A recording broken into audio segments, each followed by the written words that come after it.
साना आज त भन्नु न त हाम फाल्छु भनेर यत्रो माथि आएर हो क्या हो यता छ त के हो साथी डरायो क्या हो अहिले यहाँ हाम फाल्यो चिसो पनि हुन्छ एक त हिउँमा अनि एक त चोटपुल अलि धेरै चोट लाग्छ न जब रेस्क्यु गर्न उति चाँडै आउँथ्यो हेर आज त कोही मान्छे पनि छैनन् डाँडा काँडा मात्रै छ बसन आज रिस्क नलिग है अब हिउँको बाटोमा जाऊँ न हेर न गाइस ईशान त ढुङ्गाले हान्ने काम गर्ने होइन त हिउँको ढुङ्गा हो नि त ईशान लाग्छ गाई चिसो हुन्छ कि सानो हेर गाइस हिउँको बाटो अझ हिमालमै त पुग्नै बाँकी छ नाइकी हिँड न त नाइकी अगाडि हिँड न त मेरो जान्न कि यहीँ बस्छु म ओ सारा के अरे यो के बाटो चिप्लो हो के मलाई यस्तो बानी मन पर्दैन नि बेबी तिम्रो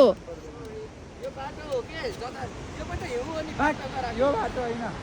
यही बाटो आउँछ एउटा मेरो है नाइ आइज